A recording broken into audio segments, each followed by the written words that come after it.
Hello ಸ್ನೇಹಿತರೆ, welcome to radiant stories Kannada. ಇಂದು ಮಹಾಭಾರತದ 52ನೆಯ ಎಪಿಸೋಡ್. ಧೃತರಾಷ್ಟ್ರನು ವಿದುರನಿಗೆ ಹೇಳುತ್ತಾನೆ, ಧರ್ಮರಾಜನನ್ನು ಆದಷ್ಟು ಬೇಗ ಕರೆದುಕೊಂಡು ಬಾ ಎಂದು ಹೇಳುತ್ತಾನೆ.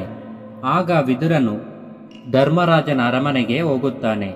ಧರ್ಮರಾಜನು ವಿದುರನನ್ನು ಪ್ರೀತಿಯಿಂದ ಬರಮಾಡಿಕೊಂಡನು. ವಿದುರ ಚಿಕ್ಕಪ್ಪನೆಂದರೆ ಪಾಂಡವರಿಗೆ ಬಹು ಪ್ರೀತಿ. ಎಲ್ಲರೂ ಕುಳಿತ ಮೇಲೆ, ಚಿಕ್ಕಪ್ಪ, ನಿನ್ನ ಮುಖದಲ್ಲಿ ದುಃಖ ಕಾಣುತ್ತಿದೆ, ಆರೋಗ್ಯವಿಲ್ಲವೇ? ಅಥವಾ ಹಸ್ತಿನಾಪುರದಲ್ಲಿ ಯಾರಿಗಾದರೂ ಆರೋಗ್ಯ ತಪ್ಪಿದೆಯೇ? ಏಕೆ ನೀನು ಅಷ್ಟೊಂದು ದುಃಖಿತನಾದಂತೆ ಕಾಣುತ್ತಿರುವೆ ಎಂದು ವಿಚಾರಿಸಿದನು. ವಿದುರನು, ಅಲ್ಲಿ ಎಲ್ಲರೂ ಕ್ಷೇಮದಿಂದಿದ್ದಾರೆ.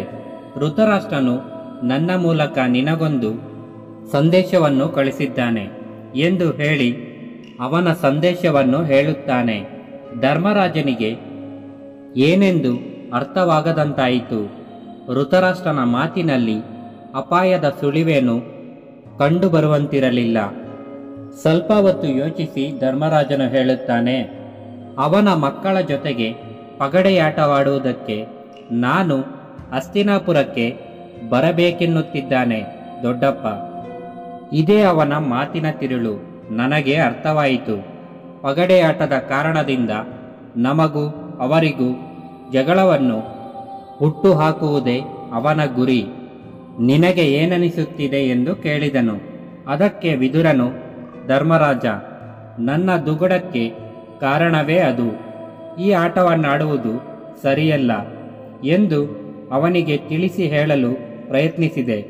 ಆದರೆ ಅವನು ಅದಕ್ಕೆ ಕಿವಿ ಕೊಡಲಿಲ್ಲ. ಆಜ್ಞೆ ಮಾಡಿ ನನ್ನನ್ನು ಬಲವಂತವಾಗಿ ಇಲ್ಲಿಗೆ ಕಳಿಸಿದ ಎಂದನು. ಮುಂದೇನಾಗಬಹುದು ಎಂಬುದರ ಕಲ್ಪನೆ ಸ್ವಲ್ಪ ಮಟ್ಟಿಗೂ ಧರ್ಮರಾಜನ ಮನಸ್ಸಿನಲ್ಲಿ ಮೂಡಿತು. ಆಗ ಧರ್ಮರಾಜನು ಕೇಳುತ್ತಾನೆ, ಚಿಕ್ಕಪ್ಪ, ಯಾರು ಯಾರು ಆಟ ಆಡಬಹುದು ಎಂದು ಕೇಳಲು ವಿದುರನು, ಶಕುನಿ, ದುರ್ಯೋಧನ ಹಾಗೂ ದುರ್ಯೋಧನರ ತಮ್ಮಂದಿರು ಎಂದನು. ಧರ್ಮರಾಜನು ಹೇಳುತ್ತಾನೆ, ತುಂಬ ಬಲವಾದ ಆಟಗಾರರೇ ನೆರೆದಿದ್ದಾರೆ.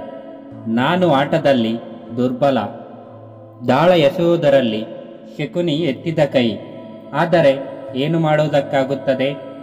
ವಿಧಿಯ ನಿಯಮದಂತೆಯೇ ಎಲ್ಲವೂ ನಡೆಯುವುದು. ನಾನು ಅಸಹಾಯಕ. ಹಿರಿಯರ ಆಜ್ಞೆಯನ್ನು ಮೀರುವುದಿಲ್ಲವೆಂಬುದು ಅವನಿಗೆ ಗೊತ್ತು.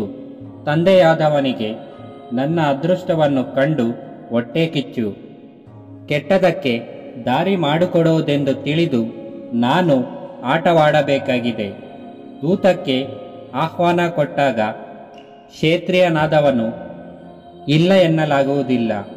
ಇದೆಲ್ಲ ಗೊತ್ತಿದ್ದು ದೊಡ್ಡಪ್ಪ ನನಗೆ ಹೇಳಿ ಕಳಿಸಿದ್ದಾನೆ. ವಿಧಿಯು ನಡೆಸಿದಂತಾಗಲಿ. ನಿನ್ನ ಜೊತೆಗೆ ಹಸ್ತಿನಾಪುರಕ್ಕೆ ಬರುತ್ತೇನೆ, ನಡೆ ಎಂದು ಕುಂತಿ, ದ್ರೌಪದಿ ಮತ್ತು ಸೋದರರೊಂದಿಗೆ ಹೊರಟನು. ಹಸ್ತಿನಾಪುರದಲ್ಲಿ ಪಾಂಡವರನ್ನು ಆರ್ಥಿಕವಾಗಿ ಸ್ವಾಗತಿಸಿದರು. ಅವರ ವಸತಿಗೆ ರಾಜಯೋಗ್ಯವಾದ ಏರ್ಪಾಟುಗಳಿದ್ದವು. ಕುಶಲ ಸಂಭಾಷಣೆಗಳಾದ ಮೇಲೆ ಒಂದು ದಿನ ವಿಶ್ರಮಿಸಿಕೊಂಡರು. ಇಷ್ಟು ಒಳ್ಳೆಯ ಸತ್ಕಾರವನ್ನು ಕೊಟ್ಟ ರಾಜನು ನಿಜವಾಗಿಯೂ ನಮ್ಮನ್ನು ಆದರಿಸ ಬಯಸುತ್ತಿದ್ದಾನೆ ಎಂದನಿಸುತ್ತಿತ್ತು. ಪಾಂಡವರ ಜೀವಮಾನದ ಅತ್ಯಂತ ದುರದೃಷ್ಟದ ದಿನದ ಸೂರ್ಯೋದಯವಾಯಿತು. ಹೊತ್ತಿಗೆ ಮುಂಚೆಯೇ ಎದ್ದಿದ್ದ ಪಾಂಡವರು ಸ್ನಾನಗಳನ್ನು ಮುಗಿಸಿ ಹೊರಟರು.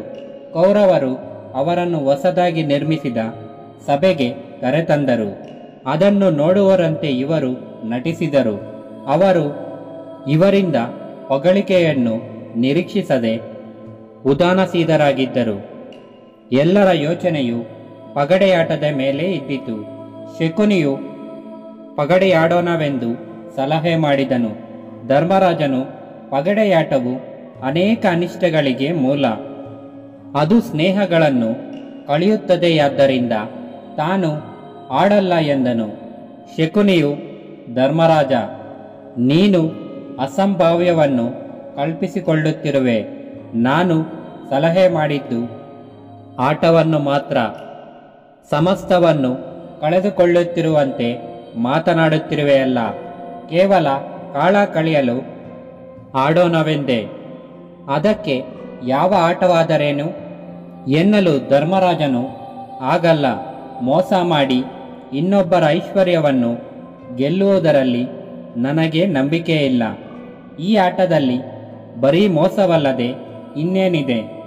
ದಾಳಗಳ ಮೇಲೆ ಕೈಯಿಟ್ಟೊಡನೆ ವಿವೇಕಿಯಾದವನು ಮೂರ್ಖನಾಗುತ್ತಾನೆ. ಈ ಆಟವು ನಮ್ಮ ವಿಚಾರ ಶಕ್ತಿಯನ್ನು ಕಳೆದುಬಿಡುತ್ತದೆ. ಇದು ಕುಡಿತದಂತೆ ಮನುಷ್ಯನ ಸದ್ಗುಣಗಳೆಲ್ಲವನ್ನು ಹಾಳು ಮಾಡುತ್ತದೆ. ಇದರ ಜ್ವರ ಒಮ್ಮೆ ಹೇರಿದರೆ ವಾಸಿ ಮಾಡಲಾಗುವುದಿಲ್ಲ. ಕೆಟ್ಟ ಕಾಯಿಲೆಯಂತೆ ಇದನ್ನು ದೂರವಿಡಬೇಕು. ಆದ್ದರಿಂದ ಪಗಡೆಯಾಟ ಬೇಡವೇ ಬೇಡ ಎಂದನು. ಸ್ನೇಹಿತರೆ, ಮುಂದೆ ಏನಾಗುತ್ತೆ ಅಂತ ನೆಕ್ಸ್ಟ್ ಎಪಿಸೋಡ್ನಲ್ಲಿ ನೋಡಿ. ಈ ವಿಡಿಯೋ ನಿಮಗೆ ಇಷ್ಟವಾಗಿದ್ದರೆ ಲೈಕ್ ಮಾಡಿ, ಶೇರ್ ಮಾಡಿ, ಕಾಮೆಂಟ್ ಮಾಡಿ, ಹಾಗೆ ಸಬ್ಸ್ಕ್ರೈಬ್ ಮಾಡಿ. ನಮ್ಮ ಇಂದಿನ ಮಹಾಭಾರತ ವಿಡಿಯೋಸ್ಗೋಸ್ಕರ ನಮ್ಮ ಚಾನಲ್ನ ಒನ್ ಟೈಮ್ ವಿಸಿಟ್ ಮಾಡಿ. Thanks for watching. Thank you.